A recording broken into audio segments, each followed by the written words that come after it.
Hey, a very good morning, everyone. This is Anshika, and today we are going to discuss about steric number 7 to steric number 9, and this is our lecture number 6 या chemical bonding की जो हमारी series चल रही है उसका lecture number 6 है and hopefully this is our last lecture of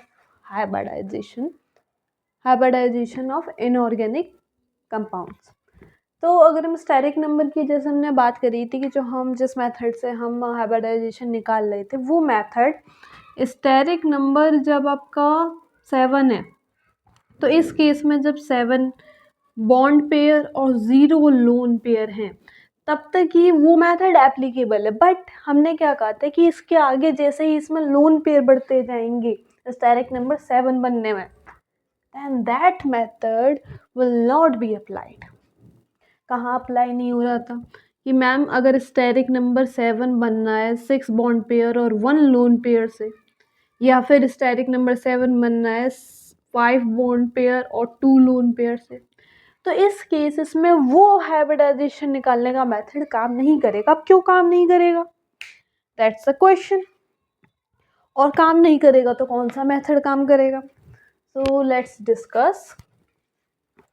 okay, तो स्टेरिक नंबर 7 में कॉन्सेप्ट आता है exclusion and inclusion of S orbital, जिसकी वजह से स्टेरिक नंबर 7 और स्टेरिक नंबर से थोड़ा सा अलग हो जाता है। स्टेरिक नंबर 7 जनरली अगर स्टेरिक नंबर 7 की बात करते हैं तो वी नो कि स्टेरिक नंबर 7 पे जो हाइब्रिडाइजेशन होता है दैट इज समहाउ क्या sp3d3 होता है, ये तो सबको पता है। एंड जो इसकी ज्योमेट्री बनती है उस टाइम मैम हमें पता है ज्योमेट्री बनती है पेंटागोनल बाइपिरामिडल जनरल केस में। अब मैंने कहा कि स्टेरिक नंबर 7 में कॉन्सेप्ट आता है exclusion and inclusion of S orbital, जो कि जिसकी वजह से इसकी हाइब्रिडाइजेशन चेंज होती है। Exclusion of S orbital, exclusion of s orbital and inclusion of s orbital, inclusion of s orbital। ठीक है, एक्सक्लूजन हमें पता है कि s ऑर्बिटल निकाल दिया जाएगा, इंक्लूजन पता है कि s ऑर्बिटल को हम कहीं ना कहीं काउंट करेंगे। अब एक्सक्लूजन से मेरा मतलब क्या है कि मैम sp3d3 है हाइब्रिडाइजेशन स्टेरिक नंबर 7 में जनरल केस में, तो मतलब we can draw like this sp3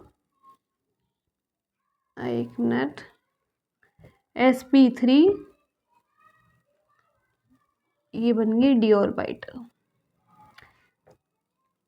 1 2 sp3 and d3। अब एक्सक्लूजन ऑफ एस ऑर्बिटल में क्या होता है कि ये जो एस ऑर्बिटल के 2 इलेक्ट्रॉन होते हैं ये अनहाइब्रिड ऑर्बिटल में मौजूद होते हैं, प्रेजेंट इन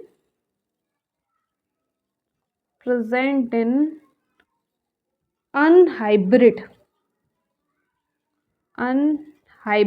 ऑर्बिटल। मतलब देखो हाइब्रिडाइजेशन में हाइब्रिड ऑर्बिटल में मौजूद होना चाहिए हाइब्रिडाइजेशन के लिए, बट ये अनहाइब्रिड ऑर्बिटल में मौजूद होता है। इसकी वजह से इट डू नॉट काउंट, ये जो लोन पेयर है ये जो 2 इलेक्ट्रॉन है it will not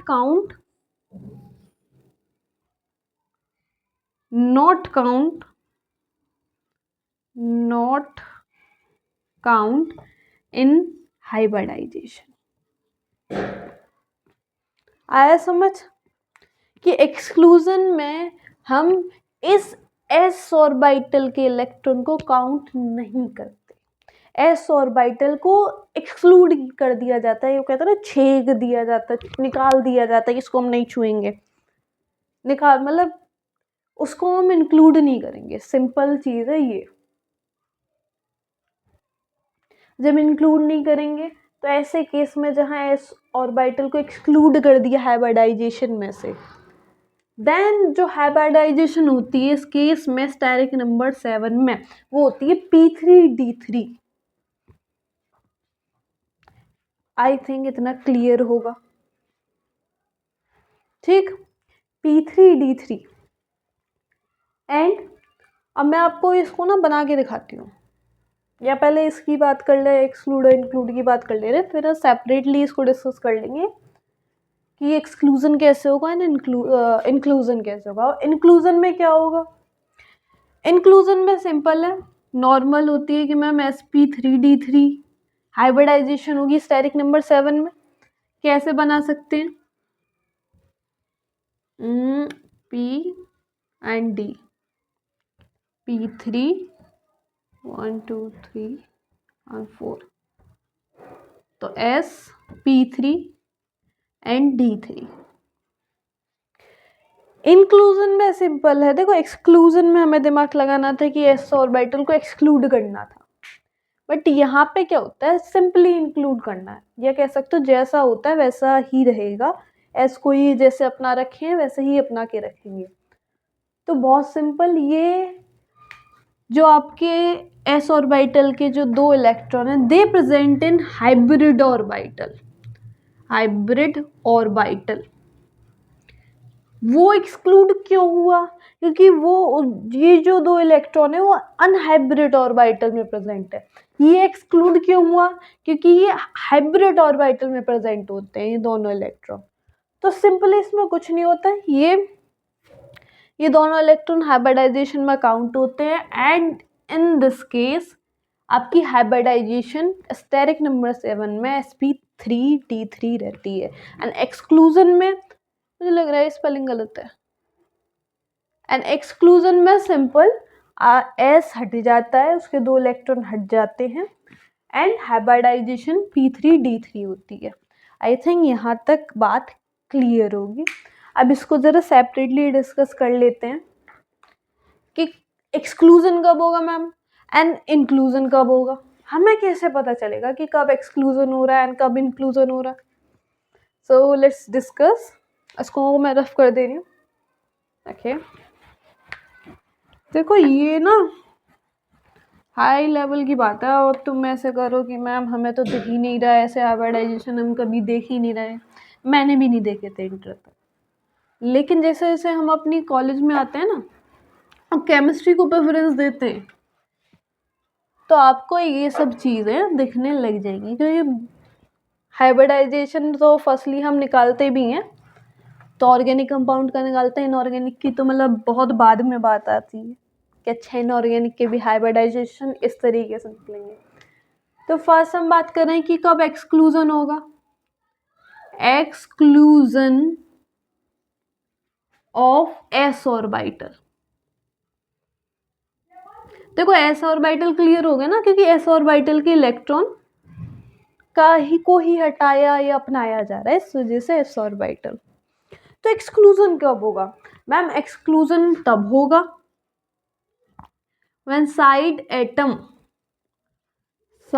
atoms are large। Simple trick है, एक लाइन याद कर लो कि कब स्टेरिक नंबर 7 में आपका एक्सक्लूजन होगा। मैम जब साइड एटम बड़े होंगे, बहुत बड़े होंगे, बड़े बड़े होंगे, लाइक हेलोजन में देखो तो Br आ जाएगा, आयोडीन आ जाए, या फिर तो तब मैम एक्सक्लूजन होगा। अब एक बार इसको समझो मैम, हमें पता है जो पीबीपी होता है, पीबीपी कुछ ऐसा बनता है, एक ऊपर ये होता है, एक नीचे आपका ये होता है, ठीक। अब मैंने कहा कि एक ये केस हम कब डिस्कस कर रहे हैं एक्सक्लूजन और इंक्लूजन का? जब कहीं ना कहीं स्टेरिक नंबर 7 में लोन पेयर प्रेजेंट है। ये ध्यान रखना, एक से ज़्यादा लोन पेयर जब आएंगे या कोई लोन पेयर भी जब आ जाएंगे, तब एक्सक्लूजन इंक्लूजन का कॉन्सेप्ट डिस्कस किया जाता है, अदरवाइज नहीं। जब लोन पेयर नहीं है तो एक भी नहीं। अब मैं क्या कह रही हूँ, यहाँ एक लोन पेयर है, मैंने कहा लगा दो। अब एक्चुअली में जब यहाँ लोन पेयर आ जाता है ना, तो ये शेप कुछ ऐसी बन जाती है।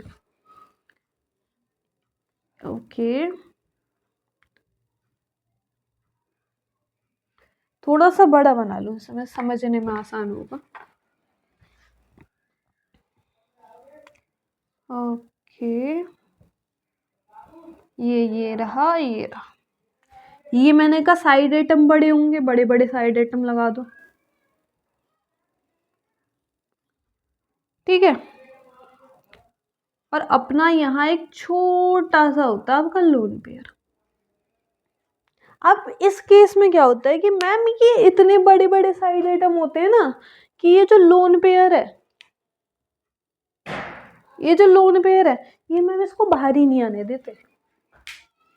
ये इस तरीके से पूरी सरफेस को कवर कर लेंगे, ये लोन पेयर दिखेगा ही नहीं। मैम जो ये करने आया बेचारा कर ही नहीं पाता है, तो एकदम छोटा सा बैठा रहता है, जहाँ जहाँ पे है ये वहीं बैठा रहता है, कुछ भी नहीं कर पाता इन बड़े बड़े साइड आइटम के सामने। वो ऐसे कहते हैं ना कि मैम कि टीचर सामने हो या फिर कोई तगड़ा आदमी सामने हो, फिर छोटे छोटे उसके जो कहते हैं उसके साथ काम करने वाले कुछ नहीं कर पाते। अरे कुछ भी एग्जाम्पल ले लेना मेरे, मतलब या एक तरीके से कह लो कि टीचर की प्रेजेंस में बच्चे जैसे शांत रहते हैं, अपनी जो उन्हें खुराफात करनी होती है वो नहीं कर पाते, ऐसे ले सकते हैं।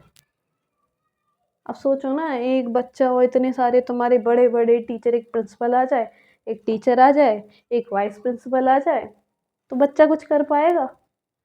कुछ भी कर पाएगा? इतने बड़े बड़े स्ट्रिक्ट लोग सामने आ गए। तो सिमिलरली इस लोन पेयर के साथ ऐसा ही होता है, जब साइड आइटम बहुत बड़े बड़े हो, ये बेचारा कुछ नहीं कर पाता। लोन पेयर का काम क्या होता है बेसिकली, अगर लोन पेयर का हम वर्क समझें तो मैम लोन पेयर क्या करता है, ज्योमेट्री को डिस्टर्ब करता है, ज्योमेट्री को डिस्टर्ब करता है। लोन पेयर आ जाता है तभी तो उसकी ज्योमेट्री मतलब शेप कुछ और बनती है, वही तो ज्योमेट्री नहीं रहती। लाइक जैसे NS3 में हम देखते हैं कि मैम ज्योमेट्री तो टेट्राहेड्रल शेप, लेकिन ट्राइगोनल पिरामिडल बन रही। तो लोन पेयर का काम होता है ज्योमेट्री को डिस्टर्ब करना, बट इस केस में ये ज्योमेट्री को कुछ भी डिस्टर्ब नहीं कर पाएगा। In this case this lone pair will be called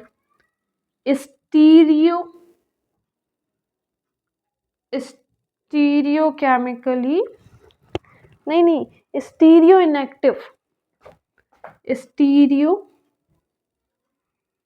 inactive lone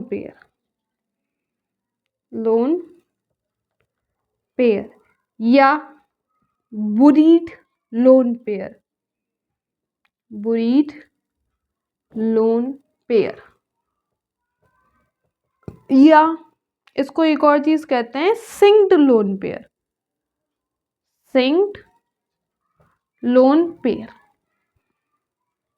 आई इतनी बात। एक्सक्लूड कब हुआ कि मैम जब एक बच्चा था और पूरे principal, teacher, vice principal, monitor सब आ गए, बेचारा कुछ नहीं कर पा रहा अकेला। तो जब साइड आइटम बड़े बड़े आ जाएं और एक लोन पेयर हो स्टेरिक नंबर 7 में, तो वो मैम कुछ नहीं कर पाएगा, वो स्टीरियो इनएक्टिव लोन पेयर बन जाएगा। इतनी बात समझ आई? एक्सक्लूजन का कॉन्सेप्ट समझ आया?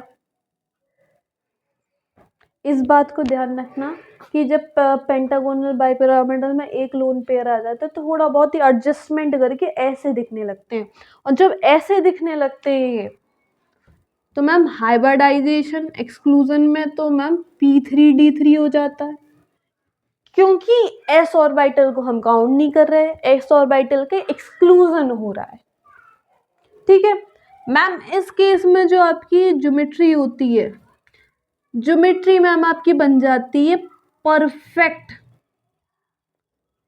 परफेक्टली ऑक्टाहेड्रल है, perfect octahedral, perfectly octahedral, octahedral. ये कुछ कुछ दिख रहा है ना, इसको मैं छुपा दूं तो ये ऑक्टाहेड्रल जैसा नहीं दिख रहा। ये अपनी अरेंजमेंट कर लेता है एकदम परफेक्ट ऑक्टाहेड्रल की तरह, जब 6 बॉन्ड पेयर और 1 लोन पेयर हो, दिखने लगता है उसके जैसा दिखने लगता है।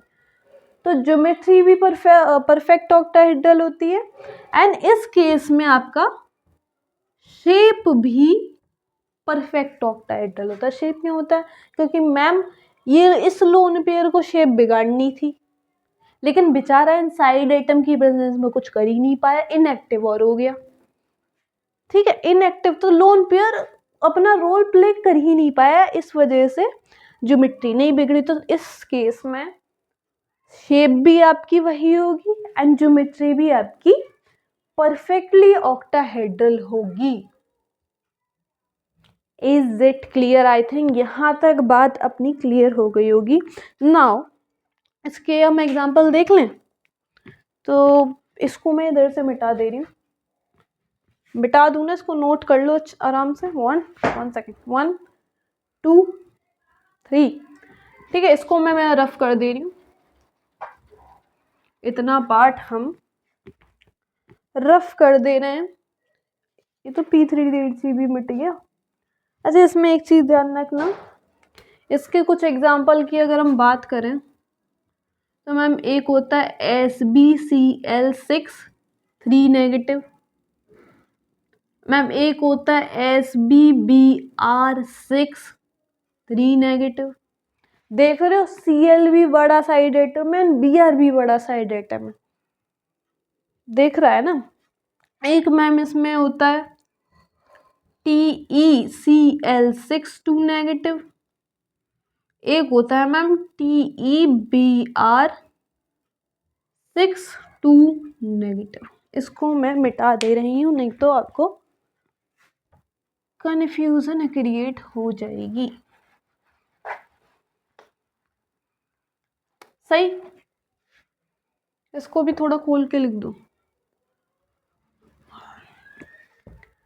हमने क्या लिखा था कि मैम एक TeCl6 2 नेगेटिव और एक TeBr6 2 नेगेटिव। इन सब के साइड एटम अगर हम देखें तो मैम हमको देखेंगे कि ये सारे लार्ज साइड एटम है। एंड अगर एक देखो, इसमें एक्सेप्शन भी होता है। अभी मैं कह रही हूँ कि मैम साइड आइटम बड़े होने चाहिए, लेकिन एक इसको रिमार्क करके लिख लो, नोट करके लिख लो, Br6 और शायद 2 नेगेटिव है। This also follow the case of exclusion of s orbital. यहाँ पे 2 नेगेटिव नहीं है, यहाँ पे सिंगल नेगेटिव है। ये जो आपका केस होता है, ये भी आपका एक्सक्लूजन ऑफ s ऑर्बिटल के अंदर आता है, जहाँ इसकी हाइब्रिडाइजेशन P3D3 होगी and shape and geometry perfectly octahedral होगी। मैं कह रही थी ना लार्ज होता है, लार्ज लार्ज लार्ज, लेकिन ये जो केस है Brf6 negative, that is a single exception. इसको याद कर लो। देखो, इस जहाँ थोड़े कॉम्प्लेक्स चीजें हो जाए ना, तो इसको मैं कहूँगी याद कर लो, क्योंकि फिर आप कहोगे कि मैम लार्ज होता है। ये एक सिंगल एग्जांपल है जो एक्सक्लूजन ऑफ s ऑर्बिटल का, जहाँ आपके साइड आइटम बड़े नहीं, बाकी सब में साइड आइटम बड़े होते हैं। उसी की वजह से ये लोन पेयर कुछ नहीं कर पाता, एक्सक्लूजन ऑफ s ऑर्बिटल के अंडर में आते हैं। इसको मैं करके दिखा दूं या फिर आगे बढ़े? इसको मैं मिटा दे रही हूँ, है ना। अगर आपको एग्जाम्पल देखना है तो देख लो, एक ही करेंगे, ज़्यादा नहीं करेंगे। ठीक है, ये फर्स्ट ही देख लो, SbCl6 3 नेगेटिव। मैम SB नाना पाटेकरांचा असरानी सब बीमार, तो मैम कहीं ना कहीं नाइट्रोजन फैमिली से। और नाइट्रोजन फैमिली में हमें पता है कि मैम वैलेंस शेल में जो इलेक्ट्रॉन होते हैं वो 5 होते हैं, थोड़ा सा बड़ा लिख दे रहे हैं, 5 होते हैं वैलेंस शेल में, ठीक है। तो मैम बनाओ इसे 1 2 3 4 5, और 3 इलेक्ट्रॉन इसने ले रखे हैं, और तो 6 7 8, 3 तो मैम इसके Cl, 6 तो Cl हो गए, Cl Cl Cl Cl Cl Cl, दो यहाँ इसके पास वैलेंस इलेक्ट्रॉन और बचे, तो मैम इसका हमने बना दिया लोन पेयर। कितने सिग्मा बॉन्ड है मैम? 1 2 3 4 5 6, तो स्टेरिक नंबर कितना हुआ? Number of sigma bond plus number of lone pair. Is it clear? तो मैम सिग्मा बॉन्ड कितने हैं मैम? 1। लोन पेयर कितना है इसमें मैम? 1 मिनट, सिग्मा बॉन्ड कितने हैं? 6। मैम लोन पेयर कितना है? 1। आ गया वही case, 6 bond pair and 1 lone pair. Steric number कितना हुआ मैम? 7। अब क्योंकि यहाँ साइड एटम बड़ा है तो ये जाता है आपका एक्सक्लूजन ऑफ एस ऑर्बिटल में, तो आपकी हाइब्रिडाइजेशन कितनी होती है मैम? हाइब्रिडाइजेशन इस केस में होती है p3d3, एंड चूंकि इस केस में बेचारा आपका लोन पेयर कुछ नहीं कर पाता, एक्सक्लूजन ऑफ एस ऑर्बिटल वाले केस में कुछ नहीं कर पाता साइड एटम के बड़े होने पर, तो शेप एंड ज्योमेट्री आपकी सेम होती है, जो कि परफेक्टली ऑक्टाहेड्रल होती है, परफेक्टली ऑक्टाहेड्रल होती है। I think exclusion of S orbital का आपको केस समझ आ गया होगा। Now jump on to inclusion of S orbital. इसको मैं रफ कर रही हूँ, जल्दी से इसे नोट कर लो। 1 2 3। Okay, now inclusion of S orbital. देखो इंक्लूजन आप एक इस तरीके से ले लो कि एक्सक्लूजन के बाद जितने भी छोटे, या चलो इसको डिस्कस ही कर ले रहे हैं, ऐसे हम वो नहीं बनाएंगे कि अच्छा इसका सीधा ही है तो दूसरे का उल्टा बना दो, नहीं ऐसे नहीं कर रहे। Inclusion and inclusion of S orbital. तो मैम सिंपल कि जहां साइड एटम छोटा हो, साइड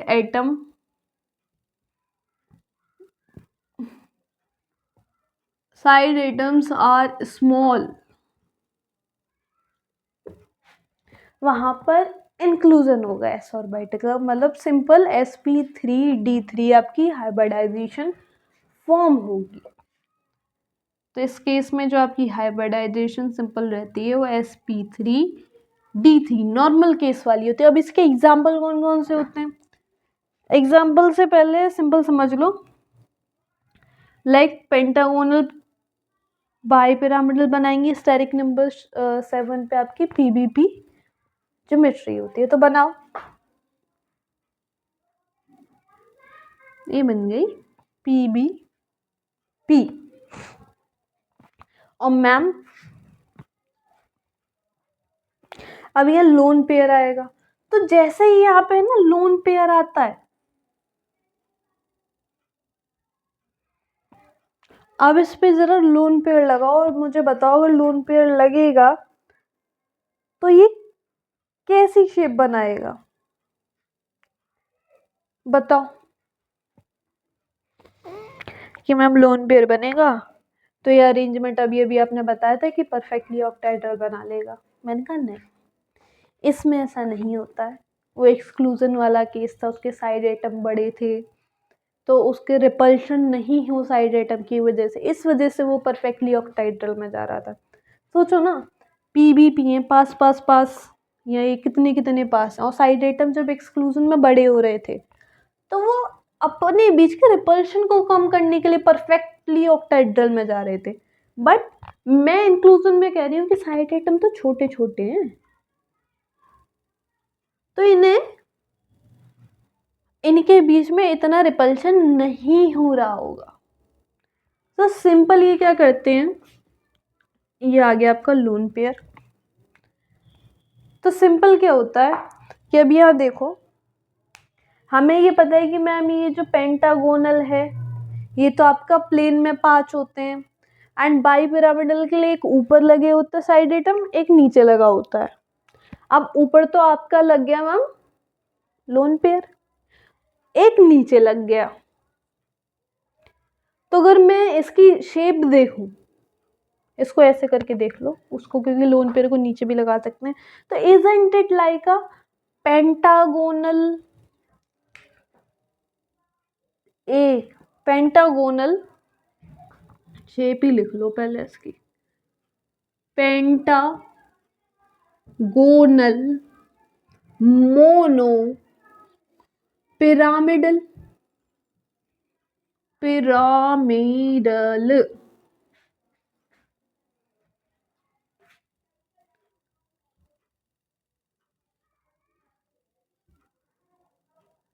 बनाओ, ऐसे बनाओ।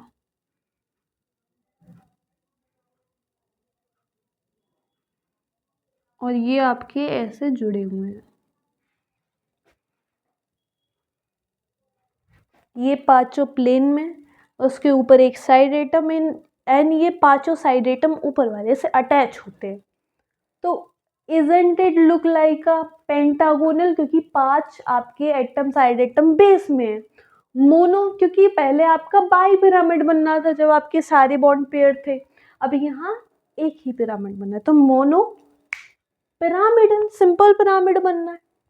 तो इस केस में आपकी शेप पेंटागोनल मोनोपिरामिडल होती है। एंड ज्योमेट्री मैम पीवीपी ही होती है, क्योंकि ज्योमेट्री में लोन पेयर और बॉन्ड पेयर हम दोनों काउंट करते हैं। तो पेंटागोनल बाई पिरामिडल ही होती है ज्योमेट्री। और आपका हाइब्रिडाइजेशन कितना होता है मैम? आपका हाइब्रिडाइजेशन होता है इस केस में इंक्लूजन में sp3d3। अच्छा, तो मैम इसका एग्जाम्पल क्या है? इतनी बात तो हमने समझ ली कि मैम ऐसे ऐसे काम हो रहा है। अब इसके एग्जाम्पल क्या है? अच्छा, मैं इसको रफ कर दूं? कौन सा वाला रफ करूं? इधर रफ कर दूं?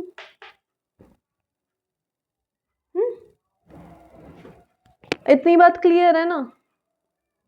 पूरा ही रफ कर दे रही हूँ मैं ना। ओके, तो अब हम डिस्कस कर ले रहे हैं कि एग्जाम्पल क्या होंगे। डोरेमोन, हाँ, तो एग्जाम्पल देख ले रहे हैं। एक तो मैम होता है एक्जी F6, एक होता है मैम इसका एक्जी O5, एंड 2 नेगेटिव होता है। आई थिंक 2 नेगेटिव या 1 नेगेटिव में से कुछ होता है। 1 नेगेटिव है, सिंगल नेगेटिव होता है।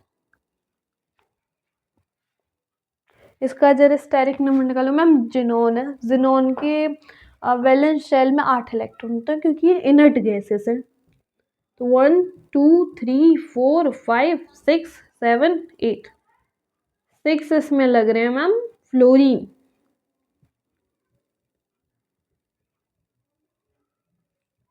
अब 2 इसके वैलेंस इलेक्ट्रॉन बचे, तो मैंने कहा लोन पेयर बना दो। अब इसके सिग्मा बॉन्ड कितने बताओ? 1 2 3 4 5 6। जिसको ये निकालने में दिक्कत हो रही है, वो जो हमने प्रैक्टिस कराई है अपनी कुछ आई थिंक लेक्चर 3rd या 4th में, वो जाके देख लो, उसमें इसी तरीके से पूरा एक्सप्लेन किया होगा। अगर इसमें आपको दिक्कत आ रही हो तो, नहीं तो बहुत बढ़िया बात है कि चलो आपको पता है। स्टेरिक नंबर क्या होता है कि ma'am number of sigma bond, या सिग्मा बॉन्ड कितने? 1 2 3 4 5 6 plus number of lone pair. आ गया यही केस, तो मैम स्टेरिक नंबर है 7। अब यहां तक जब हमने निकाली कि मैम स्टेरिक नंबर 7 है, और केस कौन सा बना? 6 बॉन्ड पेयर और 1 लोन पेयर वाला। तो तो यहाँ पे आके हमें देखना होता है कि मैम अब ये कहाँ जाएगा, ये इंक्लूजन में जाएगा या एक्सक्लूजन में जाएगा। तो मैम अभी अभी अपने बताया कि अगर साइड आइटम आपका बड़ा है तो वो एक्सक्लूड होगा, और साइड आइटम अगर आपका छोटा है तो वो इंक्लूजन में जाएगा। अब मुझे बताओ ये साइड आइटम आपका छोटा है या बड़ा है? तो मैम फ्लोरीन बड़ा छोटा होता है, इसका साइड आइटम बड़ा छोटा है, तो इस वजह से यहाँ ये एस और इंक्लूजन ऑफ एस ऑर्बिटल में जाएगा। तो मैम जब इंक्लूड हो रहा है एस ऑर्बिटल तो आपकी हाइब्रिडाइजेशन सिंपल होगी मैम, sp3d3। थोड़ा मैं ऐसे इधर लिख ले रही हूँ, sp3d3। ज्योमेट्री क्या होगी?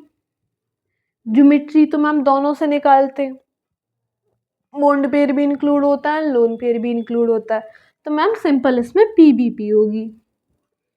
अब शेप क्या होगी? मैम एक लोन पेयर प्रेजेंट है और वो भी इफेक्टिव है, तो मैम ऐसी शेप होगी। क्या बन जाएगा मैम? बन जाएगा pentagonal mono pyramidal. Is it clear to all? हो गया।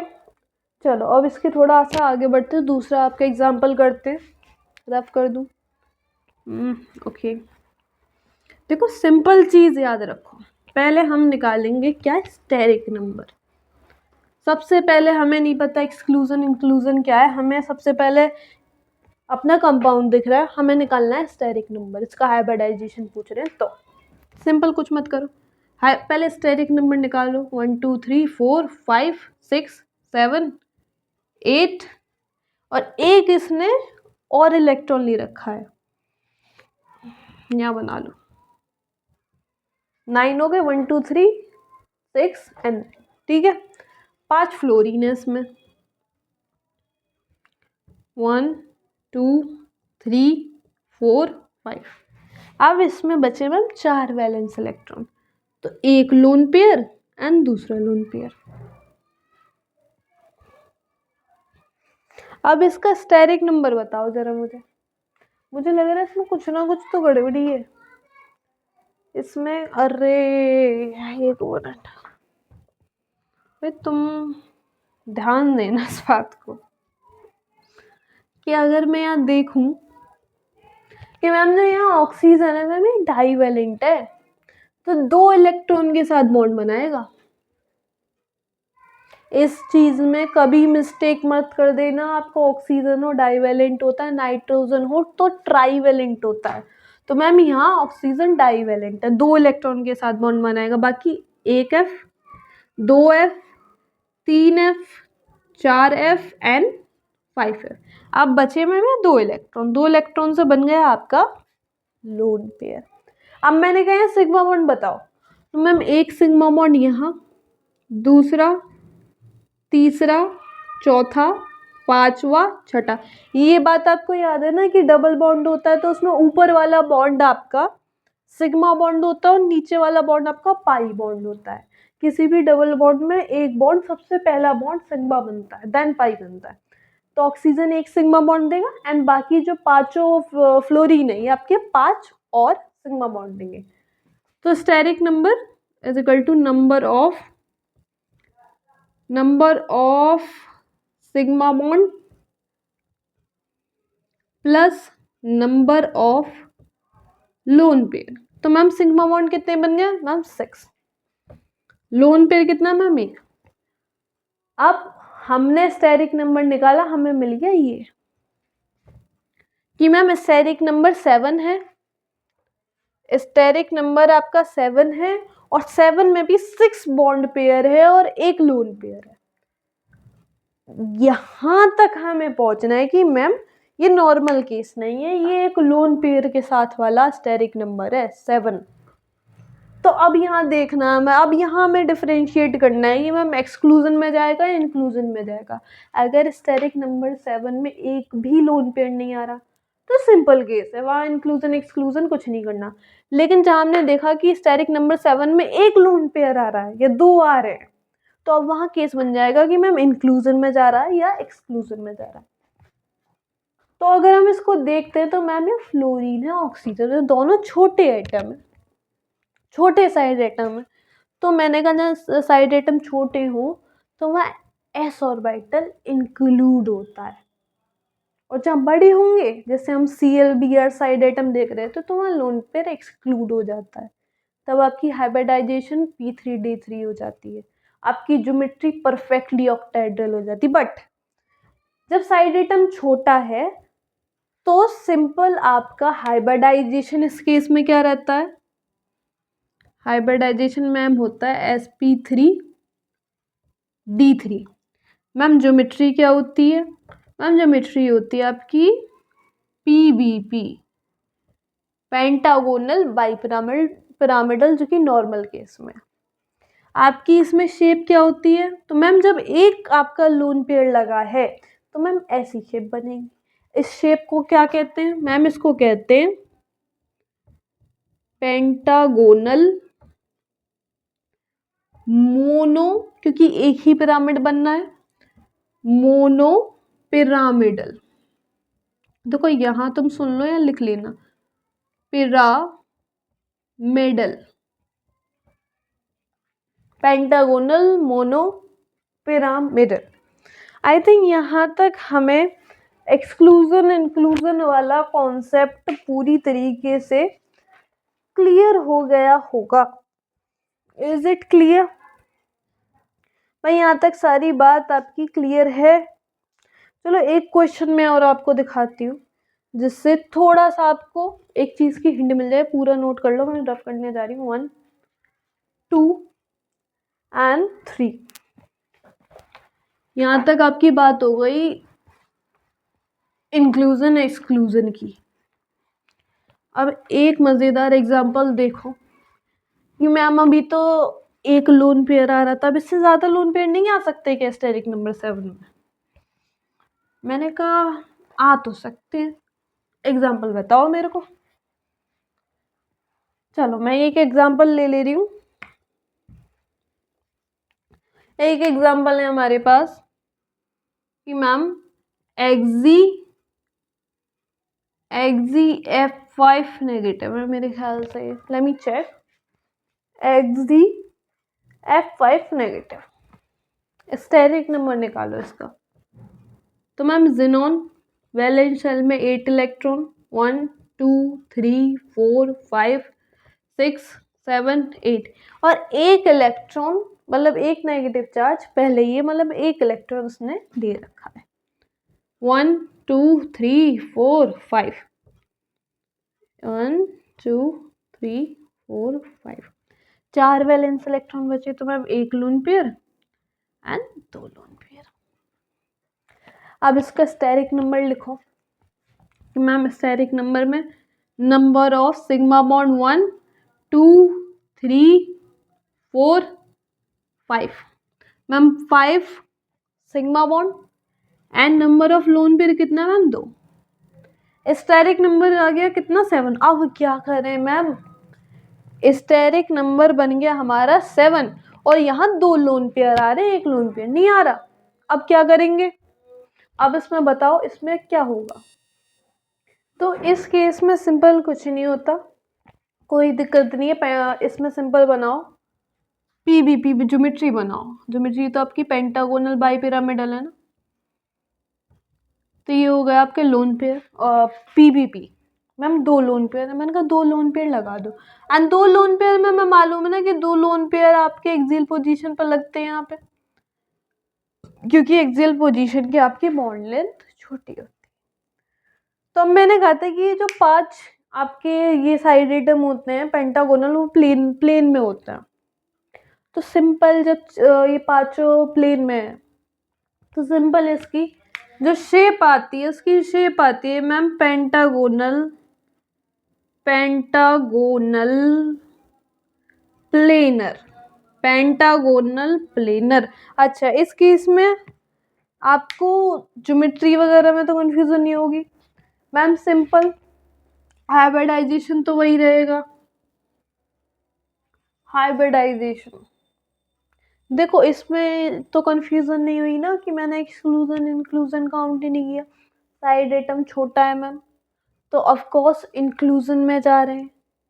इंक्लूजन में जा रहे हैं तो मैम हाइब्रिडाइजेशन sp3d3 हो रहा है। ठीक है, इतनी बात क्लियर है कि हाइब्रिडाइजेशन आपका sp3d3 हो रहा है, राइट। हाइब्रिडाइजेशन sp3d3 होता है। ज्योमेट्री आपकी कितनी होती है? ज्योमेट्री मैम सेम होती है स्टेरिक नंबर 7 पे, pbp। एक्सक्लूजन में बदलती है, लेकिन इंक्लूजन क्योंकि साइड एटम छोटा है तो ज्योमेट्री वही रहेगी, पीबीपी। अब आपकी शेप क्या होगी? शेप का क्वेश्चन है कि अब जब दो लोन पेयर है तो शेप क्या होगी? मैम शेप सिंपल होगी, 5 प्लेन में बचे हैं तो पेंटागोनल प्लेनर बनेगी। Pentagonal planar. So this is something about exclusion and inclusion. I think it is clear now, very very clear now. I'm going to rough it 1 2 3। अच्छा, इसको ना जल्दी से क्विक सा रिव्यू ले लेते हैं कि एक्सक्लूजन में हमने क्या पढ़ा एंड इंक्लूजन में हमने क्या पढ़ा। सही, हमेशा याद रखना एक्सक्लूजन इंक्लूजन की जो कंडीशन है वो लोन पेयर की प्रेजेंस में आएगी स्टेरिक नंबर 7 में। ठीक है, तो स्टेरिक नंबर 7 में हम एक्सक्लूजन इंक्लूजन देख रहे हैं, इसको लिख लो। Exclusion of S orbital, of S orbital and inclusion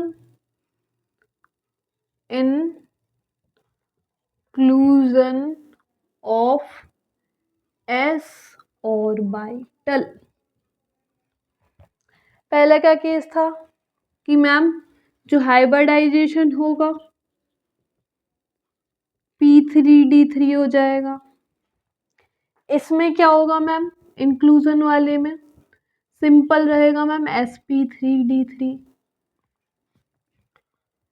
यहाँ पे लोन पेयर क्या होता है मैम? स्टीरियो इनएक्टिव होता है, स्टीरियो इनएक्टिव लोन पेयर होता है, या ब्रीड लोन पेयर होता है, सिंग लोन पेयर होता है। मैम यहाँ जो लोन पेयर होता है, अरे भाई मैम यहाँ जो लोन पेयर होता है stereo active, stereo active lone pair होता है, स्टीरियो एक्टिव लोन पेयर होता है। ठीक है मैम, यहाँ जो ज्योमेट्री बनती है, ज्योमेट्री एंड शेप दोनों ये आपकी परफेक्टली ऑक्टाहेड्रल होती हैं, ऑक्टाहेड्रल होती हैं।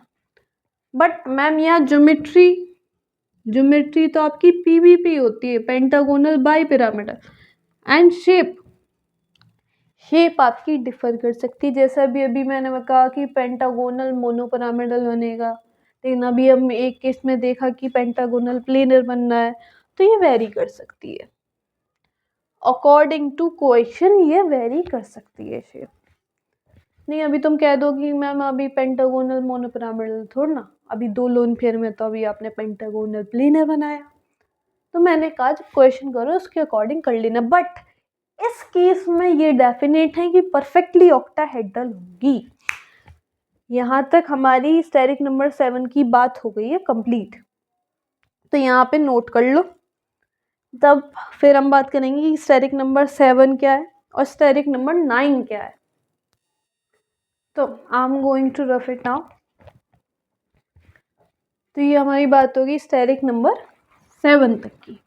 नाउ अब हम बात करेंगे कि स्टेरिक नंबर 8 पे किस तरीके से आपकी हाइब्रिडाइजेशन होगा, किस तरीके से हम उसकी शेप वगैरह को डिफाइन करेंगे। भाई स्टेरिक नंबर 7 तक तो समझ आ गया होगा ना? आ गया होगा, वैसे अपनी बड़ी दिक्कत वाली बात नहीं है। तो स्टेरिक नंबर 8 में 2 केस आते हैं मैम। एक तो वो आता है जब ज्योमेट्री आपकी sp3d4 बनती है, sp3d4, एंड एक केस आता है कि मैम जब आपकी ज्योमेट्री p3d5 बनती है। अब sp3d4 में भी एक s प्लस तीनों p plus dxy plus dyz plus dzx and एक d। इस d के बेसिस पे आपकी 2 और ज्योमेट्री बनेंगी।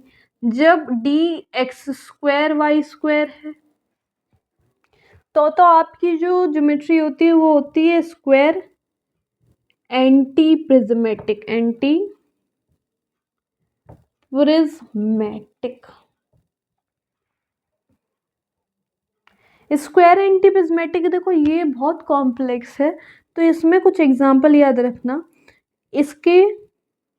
इसमें वही कॉम्प्लेक्स आएंगे जिनकी कॉन्फ़िगरेशन इस तरीके से होगी, 8 1 नेगेटिव।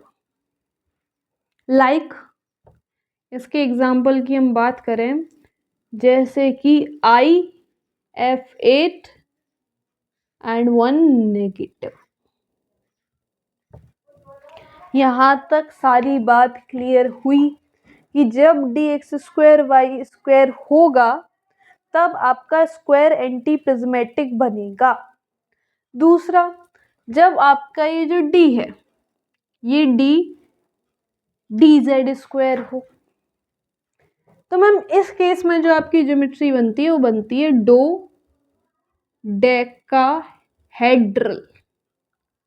डोडेकाहेड्रल। इसके भी मैम कुछ ही एग्जांपल हैं, लाइक MOCN8 एंड 4 नेगेटिव। इस एग्जांपल को एकदम याद कर लो, क्योंकि स्टेरिक नंबर 8 में ज़्यादा क्वेश्चन नहीं पूछते, लेकिन ये कभी कभी एकदम सामने दिख जाएगा तो आप लोगों को ना पता होना चाहिए। ये 2 केस हो गए कि कब स्क्वायर एंटी प्रिज्मेटिक बनेगा एंड कब डोडेकाहेड्रल बनेगा। अब p3d5 का बनता है, तो जैसे हमने एक्सक्लूजन ऑफ s ऑर्बिटल पढ़ा था स्टेरिक नंबर 7 में, उसी तरीके से जब स्टेरिक नंबर 9 में एक्सक्लूजन ऑफ s ऑर्बिटल होता है और ये स्टेरिक नंबर 9 कन्वर्ट हो जाता है स्टेरिक नंबर 8 में। एक्सक्लूजन ऑफ s ऑर्बिटल जब हम स्टेरिक नंबर 7 में कर रहे थे, वहां भी क्या हो रहा था कि एक लोन पेयर काउंट नहीं हो रहा था। लाइक ये बनना था ना आपका परफेक्टली ऑक्टाहेड्रल, ये बड़े बड़े साइड एटम थे, लोन पेयर काउंट नहीं हो रहा था, एक्सक्लूड हो रहा था। तो इस केस में आप स्टेरिक नंबर क्या करोगे, 6 ही तो कहोगे। बट ये ओरिजिनली क्या था, ओरिजिनली ये स्टेरिक नंबर 7 था। तो यहाँ पे भी आप एक्सक्लूजन में क्या हो रहा था, कन्वर्जन हो रहा था स्टेरिक नंबर 7 से स्टेरिक नंबर 6 में।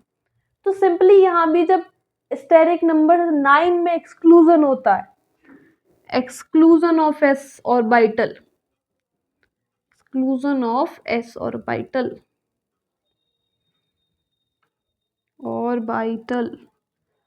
तो आपका स्टेरिक नंबर 9 स्टेरिक नंबर 8 में कन्वर्ट हो जाता है। और इस केस में जो आपके कॉम्प्लेक्स बनते हैं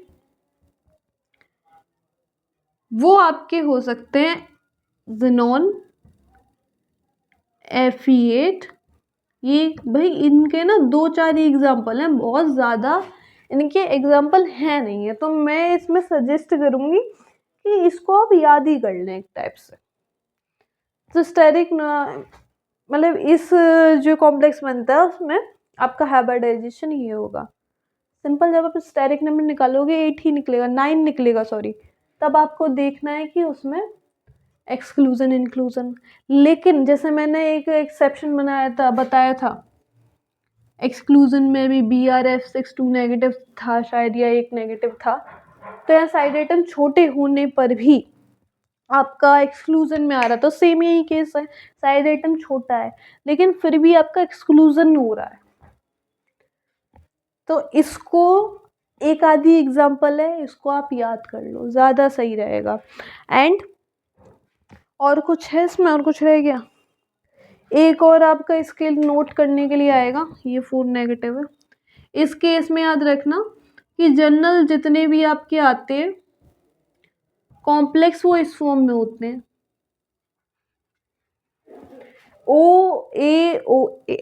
AO8 4 नेगेटिव। ए में कोई भी आपका सेंट्रल एटम होता है एंड साइड एटम में आपका ना ऑक्सीजन होगा, O8 and 4 negative. Square anti prismatic में AF8 1 नेगेटिव के साथ आएगा, जैसे IF8 नेगेटिव। डोडेकाहेड्रल में सिंगल एग्जांपल है, MOCN8 F negative, MOCN8 4 negative. जब आपका P3D5 किस केस में बनेगा? कुछ ही केसेस में बनेगा, इसको याद कर लो, या तो ये एग्जांपल या फिर इस केस में कॉम्प्लेक्स आएंगे, चाहे स्टेरिक नंबर 8 स्टेरिक नंबर 9 निकलेगा, फिर उसमें एक्सक्लूजन शो होगा। देखो ये थोड़ा कॉम्प्लेक्सेस को ना थोड़ा सा दिमाग में बैठा लेना, नहीं तो मैंने बता ही दिया। सो ये था हमारा स्टेरिक नंबर 9 तक की बात है। So this is something about hybridisation, जो आज आपका कंप्लीट हो गया है। एंड अगर आपको इसके प्रैक्टिस क्वेश्चन और चाहिए then you can comment, I will make a separate video on the practice questions, जो कि हम पहले भी कर चुके हैं, लेकिन 20 क्वेश्चन हम और कर लेंगे अगर आपको लगेगा। So till then take care, bye bye and पढ़ते रहिए, बाय बाय।